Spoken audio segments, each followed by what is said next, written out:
Roma, pasal 9. Aku mengatakan kebenaran dalam Kristus. Aku tidak berdusta. Suara hatiku turut bersaksi dalam Roh Kudus bahwa aku sangat berduka cita dan selalu bersedih hati. Bahkan aku mau terkutuk dan terpisah dari Kristus demi saudara-saudaraku, kaum sebangsaku secara jasmani, sebab mereka adalah orang Israel. Mereka telah diangkat menjadi anak, dan mereka telah menerima kemuliaan dan perjanjian-perjanjian dan hukum Taurat dan ibadah dan janji-janji. Mereka adalah keturunan bapa-bapa leluhur yang menurunkan Mesias dalam keadaannya sebagai manusia yang ada di atas segala sesuatu. Ia adalah Allah yang harus dipuji sampai selama-lamanya. Amin. Akan tetapi firman Allah tidak mungkin gagal, sebab tidak semua orang yang berasal dari Israel adalah orang Israel, dan juga tidak semua yang terhitung keturunan Abraham adalah anak Abraham, tetapi yang berasal dari Ishak yang akan disebut keturunanmu.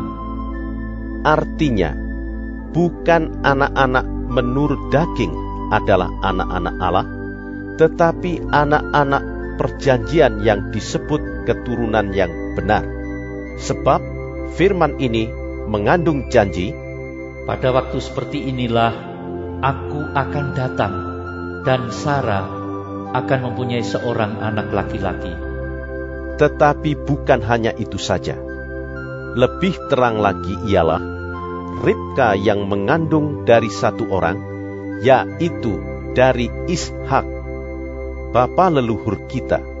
Sebab waktu anak-anak itu belum dilahirkan dan belum melakukan yang baik atau yang jahat, supaya rencana Allah tentang pemilihannya diteguhkan, bukan berdasarkan perbuatan, tetapi berdasarkan panggilannya. Dikatakan kepada Ribka, anak yang tua akan menjadi hamba anak yang muda. Seperti ada tertulis, aku mengasihi Yakub, tetapi membenci Esau. Jika demikian, apakah yang hendak kita katakan? Apakah Allah tidak adil?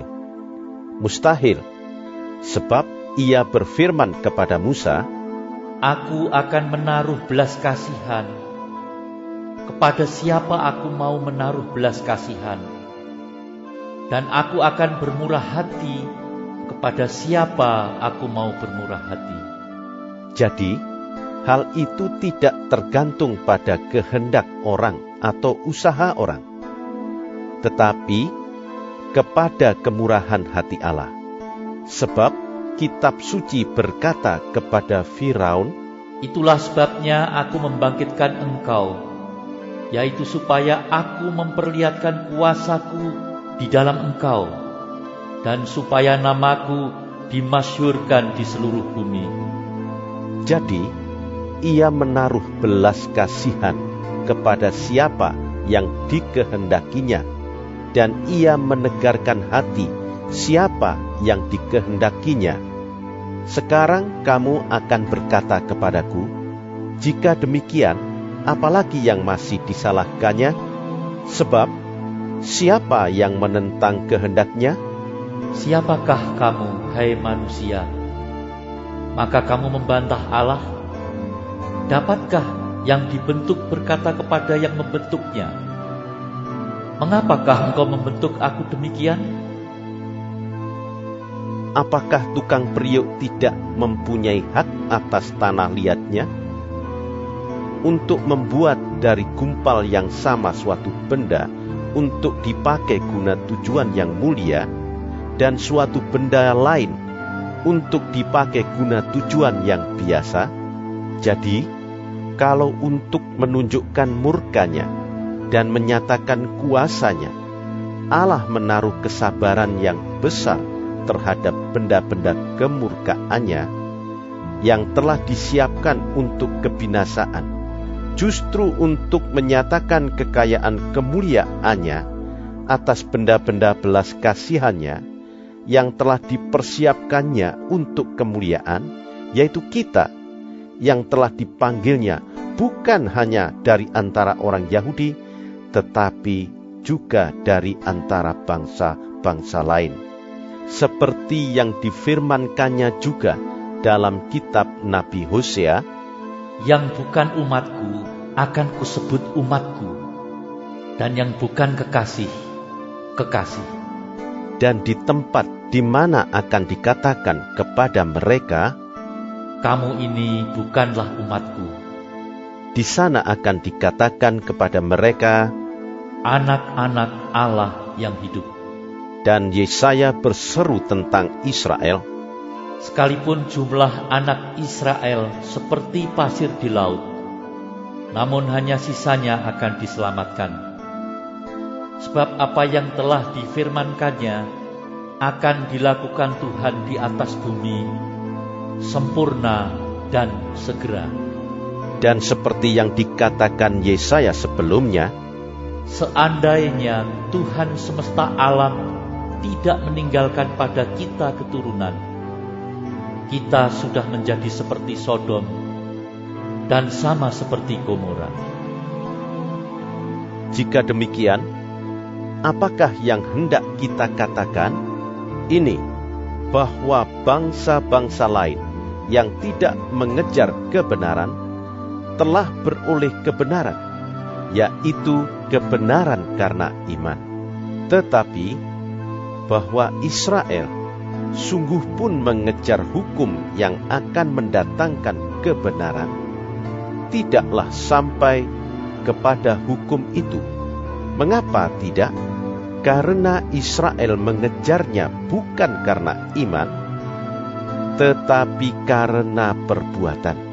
Mereka tersandung pada batu sandungan, seperti ada tertulis, sesungguhnya aku meletakkan di Sion sebuah batu sentuhan dan sebuah batu sandungan, dan siapa yang percaya kepadanya tidak akan dipermalukan.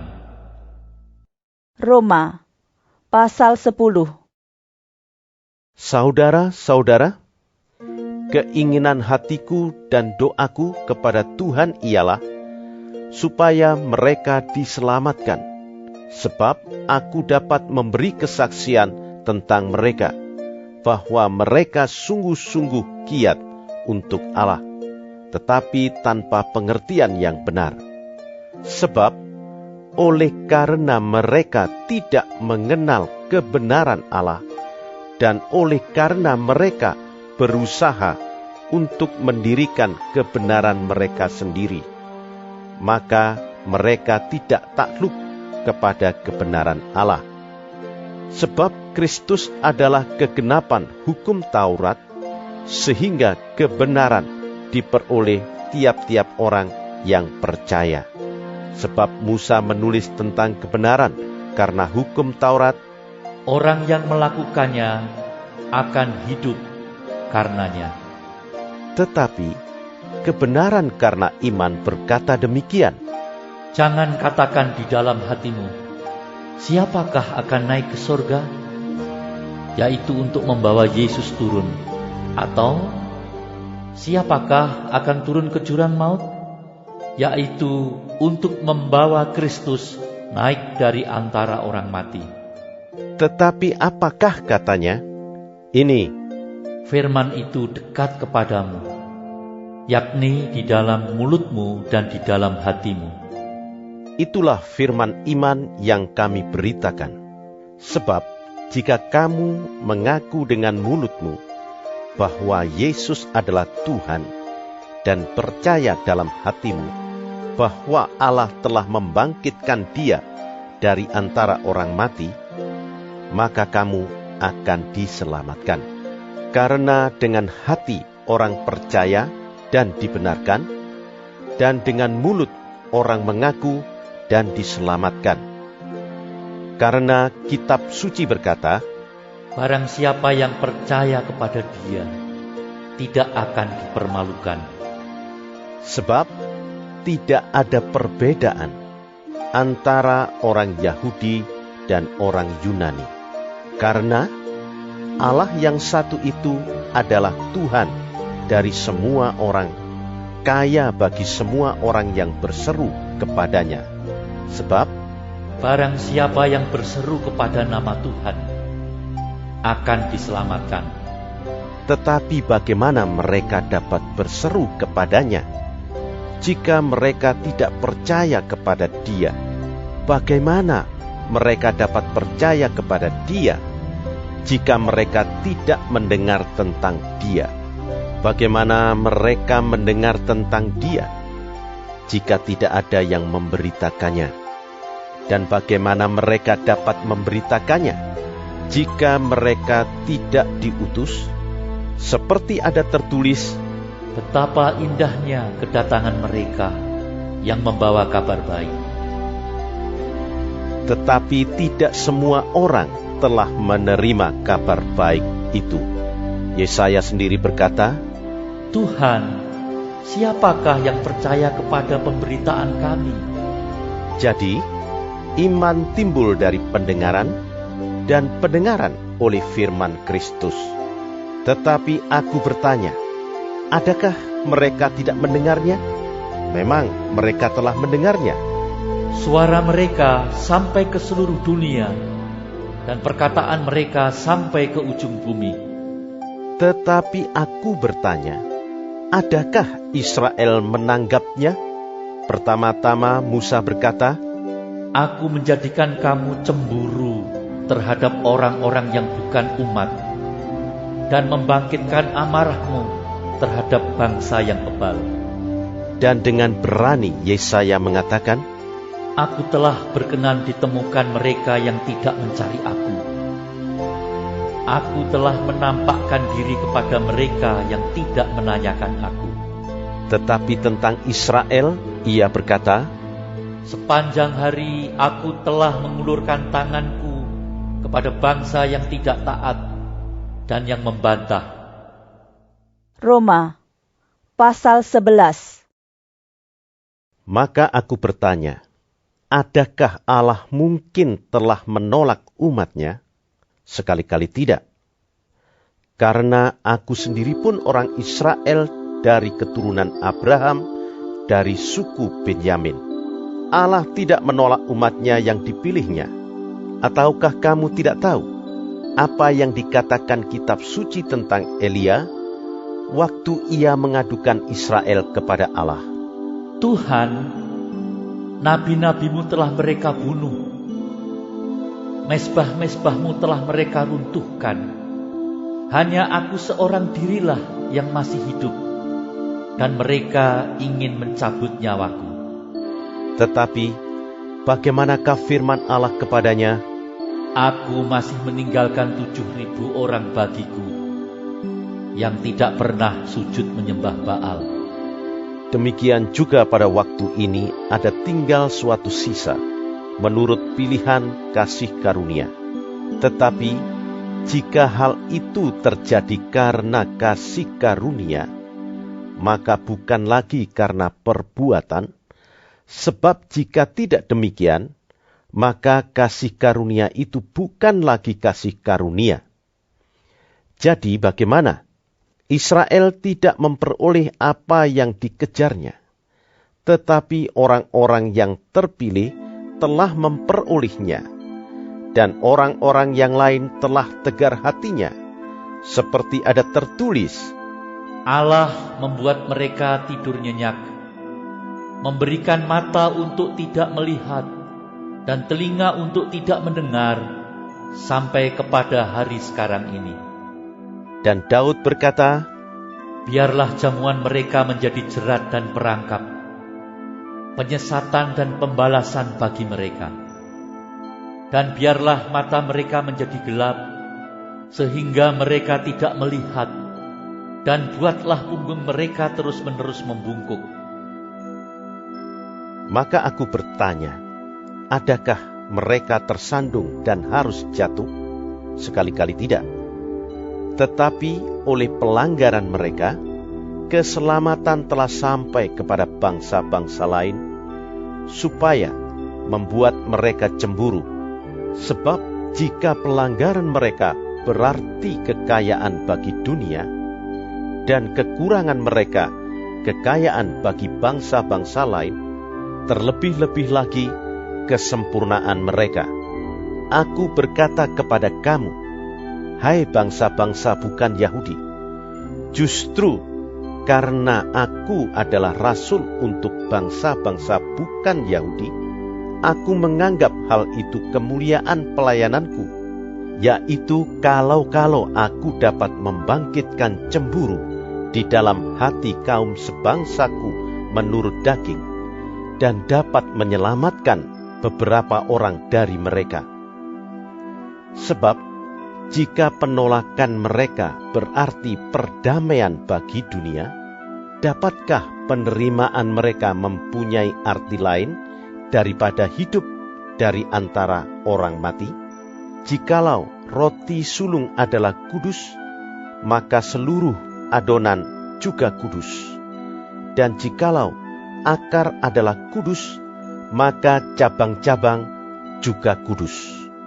Karena itu, apabila beberapa cabang telah dipatahkan, dan kamu sebagai tunas liar telah dicangkokkan di antaranya, dan turut mendapat bagian dalam akar pohon zaitun yang penuh getah, janganlah kamu bermegah terhadap cabang-cabang itu. Jikalau kamu bermegah, ingatlah bahwa bukan kamu yang menopang akar itu, melainkan akar itu yang menopang kamu. Mungkin kamu akan berkata, ada cabang-cabang yang dipatahkan, supaya aku dicangkokkan di antaranya sebagai tunas. Baiklah, mereka dipatahkan karena ketidakpercayaan mereka, dan kamu tegak tercacak karena iman. Janganlah kamu sombong, tetapi takutlah. Sebab kalau Allah tidak menyayangkan cabang-cabang asli, Ia juga tidak akan menyayangkan kamu. Sebab itu, perhatikanlah kemurahan Allah dan juga kekerasannya, yaitu kekerasan atas orang-orang yang telah jatuh, tetapi atas kamu kemurahannya, yaitu jika kamu tetap dalam kemurahannya. Jika tidak, kamu pun akan dipotong juga. Tetapi mereka pun akan dicangkokkan kembali, jika mereka tidak tetap dalam ketidakpercayaan mereka. Sebab Allah berkuasa untuk mencangkokkan mereka kembali. Sebab jika kamu telah dipotong sebagai cabang dari pohon zaitun liar, dan bertentangan dengan keadaanmu itu, kamu telah dicangkokkan pada pohon zaitun sejati. Terlebih lagi mereka ini, yang menurut asal mereka akan dicangkokkan pada pohon zaitun mereka sendiri.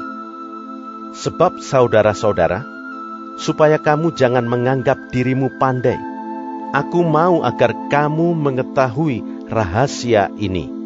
Sebagian dari Israel telah menjadi tegar, sampai jumlah yang penuh dari bangsa-bangsa lain telah masuk.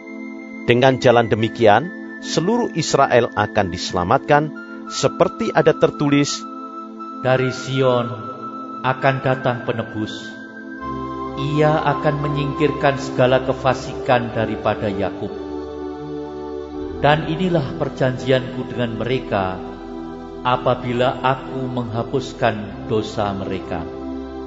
Mengenai Injil, mereka adalah seteru Allah oleh karena kamu. Tetapi mengenai pilihan, mereka adalah kekasih Allah oleh karena nenek moyang. Sebab Allah tidak menyesali kasih karunia dan panggilannya. Sebab sama seperti kamu dahulu tidak taat kepada Allah, tetapi sekarang beroleh kemurahan oleh ketidaktaatan mereka, demikian juga mereka sekarang tidak taat, supaya oleh kemurahan yang telah kamu peroleh, mereka juga akan beroleh kemurahan. Sebab Allah telah mengurung semua orang dalam ketidaktaatan, supaya ia dapat menunjukkan kemurahannya atas mereka semua. Oh, alangkah dalamnya kekayaan, hikmat dan pengetahuan Allah.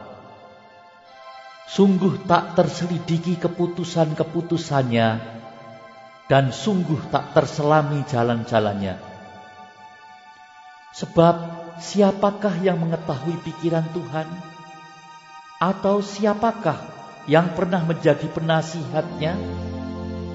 Atau siapakah yang pernah memberikan sesuatu kepadanya sehingga ia harus menggantikannya? Sebab segala sesuatu adalah dari Dia, dan oleh Dia, dan kepada Dia. Bagi Dialah kemuliaan sampai selama-lamanya.